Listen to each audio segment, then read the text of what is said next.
Before we dive into the lesson, I want to make sure you know about this special VBS opportunity. VBS is a chance to help kids build a real, lasting connection with Jesus. And the Jesus Connection, downloads from heaven, makes it easy and exciting. And right now, you can save big during our Juneteenth early flash sale with 50% off your entire VBS order. Don't miss it.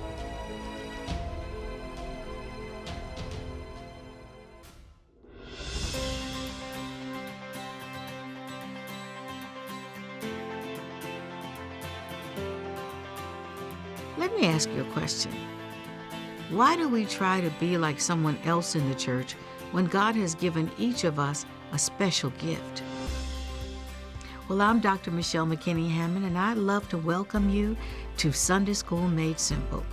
Each week, we use UMI's Precepts Digital to make Sunday School simple with an easy-to-understand format, the text for you students of the Word, and teaching tips for those of you who teach. You can find more in-depth study, resources, and joining our community at preceptsdigital.com.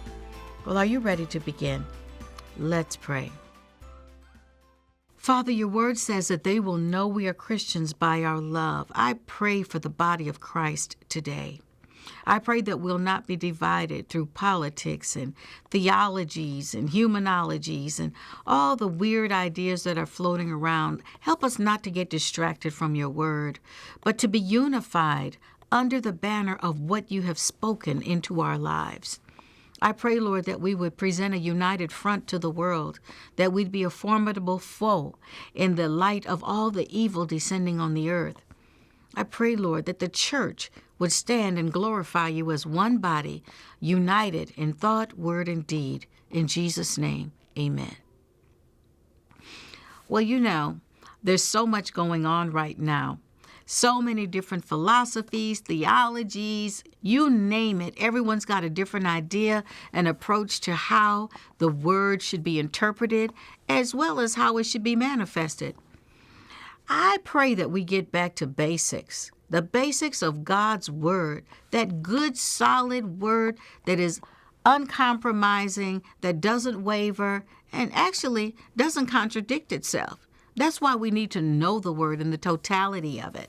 Hermeneutics, I think they call it, something deep like that. But we need to know the word in its entirety and be in agreement with God, more so than try to be in agreement with one another, because if we're in agreement with God, we'll automatically be in agreement with one another. One God, one faith, one word, one way of living and doing things.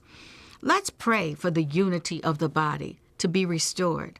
No more fractions and divisions.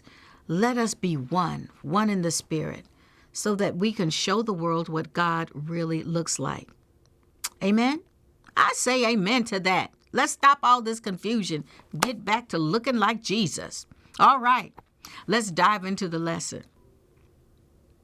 Well, Ephesians teaches that in our diversity, we're united as one body in Christ Jesus. This is what we're going to discuss today as we continue our journey through the entire Bible in one year. We'll look into the mirror of God's Word by discussing what's important to know, feel, and do. Now let's begin our lesson with our first set of verses from Ephesians chapter 4, verses 1 through 6 in the New Living Translation. It says, "Therefore I, a prisoner for serving the Lord, beg you to lead a life worthy of your calling. For you've been called by God. Always be humble and gentle. Be patient with each other, making allowance for each other's faults because of your love. Make every effort to keep yourselves united in the Spirit, binding yourselves together with peace. For there is one body and one Spirit, just as you have been called to one glorious hope for the future. There's one Lord, one faith, one baptism, and one God and Father, who is over all and in all and living through all." The key point is one. Let's explore our background and context so we can better understand today's lesson. Paul is writing to Ephesus to stress to Gentile and Jewish believers their unity in Christ. God's promises were primarily for Jews until Christ's death and resurrection. Now the gospel is for everyone.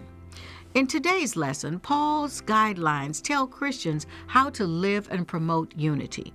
In chapter 3, Paul explains that the gospel of Christ was a mystery that was now revealed.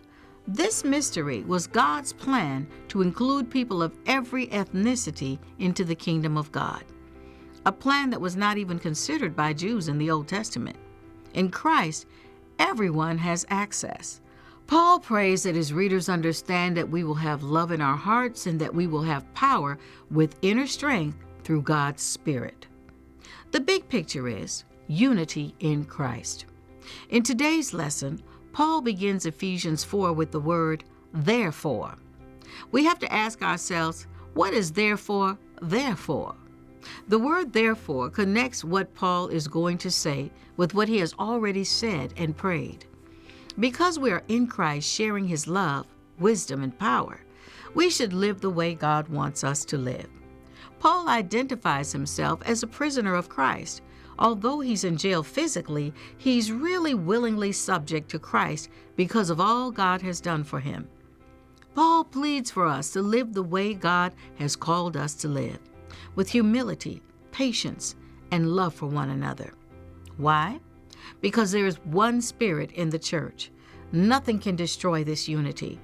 Although there are Christian churches worldwide, there's only one body of believers united by the Holy Spirit, one faith in one Lord and Savior, Jesus Christ, one baptism, one hope in Christ, and one God, our Heavenly Father.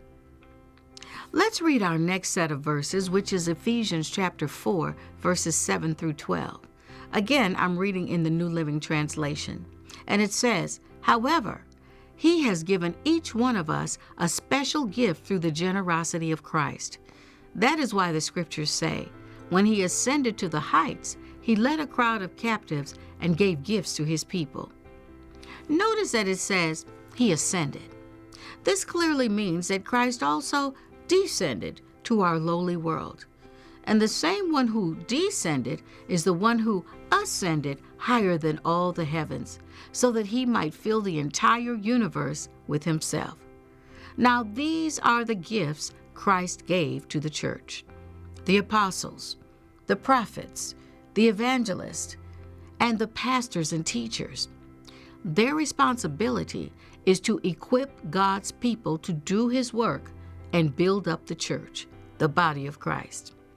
The key point is gifts. In the church, everyone has a gift or role to fulfill. In other letters, Paul outlines the necessity for giving equal value to the gifts of every believer. The risen Lord gives gifts to His people because of His generosity and purpose. In Ephesians chapter 4, verse 8, Paul quotes Psalm 68:18, which was the prophecy that the Messiah would conquer his enemies and rise to heaven. Therefore, Christ, the source of all blessings, gives gifts for a purpose. People in the church are gifts from Christ Jesus.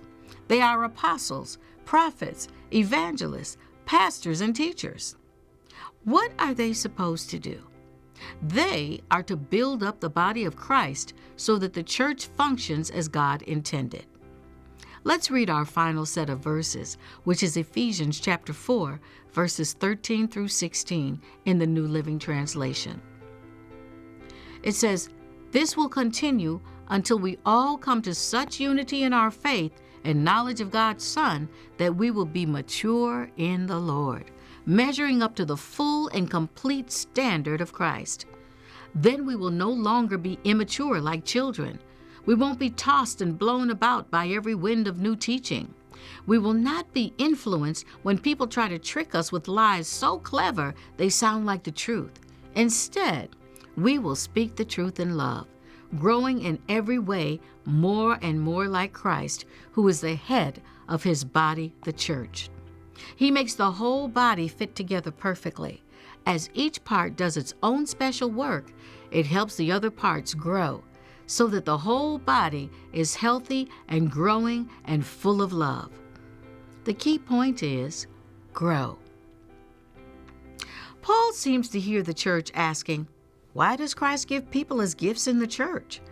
Paul's answer is simple, so that we will grow up until we are all that God wants us to be. God wants His body, the church, to mature just as a person matures with age. As we grow, we'll be confident about what we've learned from the apostles, the prophets, evangelists, pastors, and teachers. We won't change our minds every time something new is taught that doesn't line up with God's Word. When we encounter brothers and sisters who have gone astray in their thinking and beliefs, we're commanded to lovingly tell them the truth so that we all grow in Christ Jesus together. He is both the goal of our growth and the source of our growth. Well, that's what's important to know, but how should we feel in response to today's lesson? We should be sensitive about being one body. Fights and divisions, jealousy, backbiting, and speaking rudely to one another destroy the unity in the church.